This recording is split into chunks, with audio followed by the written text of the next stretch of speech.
Hi, my name is Jessica with 514 Photography. I am a wedding and portrait photographer in Northeast Georgia. Welcome to my YouTube channel. Today we are doing the second part in the two-part series talking about selling yourself and sales in your wedding photography business, specifically what to do with wedding leads. So today we're going to start off with the 3 questions I ask at every consult to make the consult more personable and less transactional. And this is important because nobody cares about what you offer or what you sell as much as they care about how you care about them. So it's really important in a business that's as personal as being beside a bride or a groom all day on the biggest day of their life, that you want to make sure that you connect with those clients, you care about them, you know about them, and they want to feel that in return. So let's get to it. First, these 3 questions I have put in a free guide for you. That's linked below. If you've been following me for some time, you might already have it. If not, I've got the guide. You just go ahead and download it. It's got even more information, talks about how to transition from one question to the next, and then what to do once you're done asking all of your personal questions. So if you like this content and you want to get it in permanent form, the link is below. It's called Consult Conversation Starter, so make sure you grab that. The first question I ask on every consult before saying hello, thanks for chatting with me, all of the good stuff, right? I say, well, I would just love to get this conversation started by knowing about you too. I would love to hear anything you want to tell me. Do you want to give me your 101? Right, your 101 like in college. So when you think of the 101 class in school, it's the intro to. So I tell them, you want to give me your 101? It's the intro to their story. And then I just be quiet. Because then I want them to tell me what they think is important. Some couples are very quiet.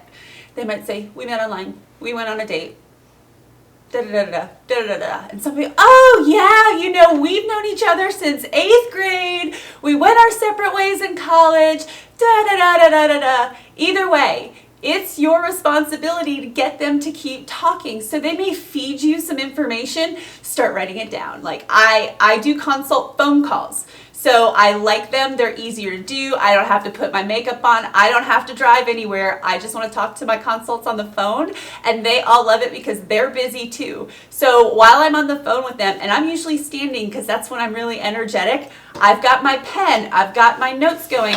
Actually, I have Dubsado open and I have the notes open in their profile and I'm typing, but I can type really fast. And they may say something like, oh, we met in college. And then if they get quiet, then you want to ask them, oh, really? What college did you go to? Did you both have the same majors? What class did you meet in? Or was it like a sorority fraternity thing? Give them options. Start pulling more information out of them. And when you've pulled as much information out of them as you can about being personal, then you can move on to the next question. Another big one that we get right here in the area a lot in Northeast Georgia is like, we love to hike, and then I'll stop them, or when they take a breath, or there's a moment that's perfect for me to interject. I'm like, you love hiking? Have you hiked Yonah Mountain? That's huge here in our area. Yonah Mountain is a beast, and she is a literal mountain. But I'm going to ask them, I'm like, well, if you're ever up in the area and you want somebody to go with you, give me a call. I will totally take you to see some waterfalls, the top of Yonah, whatever. So you're also trying to connect with them and find out what the two of you have in common. Okay, so that's the first question. Will you please just give me your 101? I want to get to know you. And remember, you're using that question to uncover more things about them. And if they're really quiet or they're not openly talkative, take what they've given you, feed it back to them. Oh, you met in college. Where'd you go? Oh, you met online? Which one did you use? Sometimes people go Bumble, and I'm like, Bumble, did you know Bumble sends you free swag if you let them know you're getting married? I don't know if they still do that. As of last year, the last couple that I married that had used Bumble, they had all this Bumble swag in their getting ready rooms. But so knowing things like that about the wedding business also helps. My next question for the couple is about how they spend quality time together. And we may have already uncovered some of this in that first question. You heard me say, they might say we went on a hike for our first date. And so I already elaborated on hiking. That's something they like to do together. But the next question is just going to ask them, or if we haven't already talked about it, You're going to say, okay, so what do you do for quality time? I'd love to know what you guys do together. What are your favorite things to do together?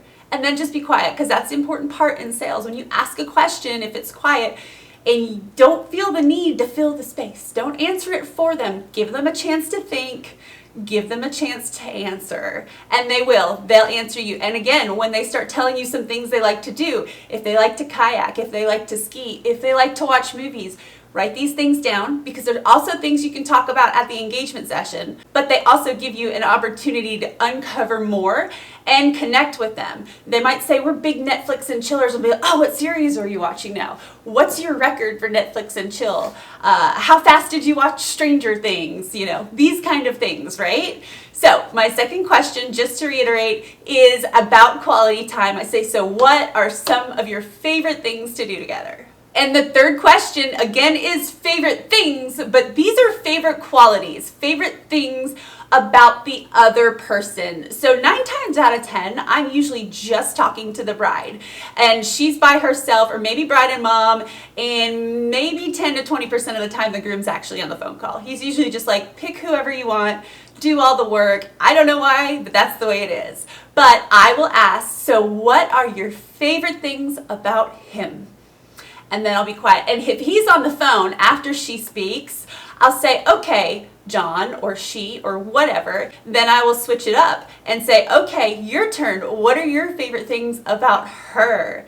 And then you just let them speak. And this is usually my favorite part of the phone call, because they give you some of the sweetest answers. They might say, well, he really keeps me calm. He keeps me centered. I tend to be anxious, and I just always know when he's in my presence, you know, those kind of things. Like this question, sometimes you don't even have to keep uncovering things when they say with this question. I just say, oh my gosh, I love you too, right? Like this is a chance to see what kind of couple they are. He always makes me laugh. She always makes me relax, or I don't know, you know, but this is just a chance for you to see what they love about each other.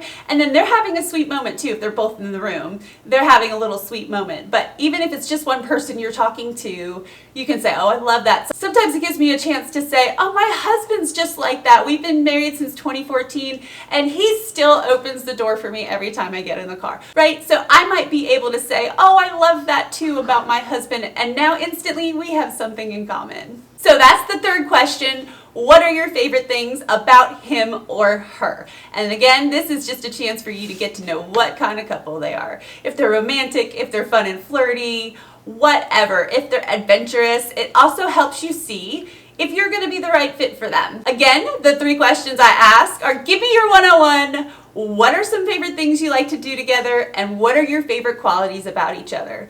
After I've asked those 3 questions and gotten more answers by asking more questions based off what they fed me, I've gotten a real good sense of who my potential clients are personally. Now it's time to transition. Now, I don't know when you're watching this YouTube, but if you're watching it right around the time that it went live, you are in luck, because I have been working for the last 6 or 7 months on my course, Closing the Consult. I have spent countless hours putting this together. I've spent months in my mastermind with my fellow mastermind girls and my personal business coach, Hope Taylor, getting all of the pieces together to help you, wedding photographers and even wedding videographers, close more sales, to increase your booking rates from those leads using my simple, joyful, non-pushy sales system. I've been in sales over 20 years. I've worked for AT&T. I've worked for Silverleaf Resorts. I've sold timeshares. I even sold software in the Great Recession. That was hard, y'all. So if you want some help with knowing what to do with your wedding leads, if you've been getting ghosted, if you're sending out emails hoping to hear back, you definitely want to be on the lookout for Closing the Consult. It's launching very, very soon.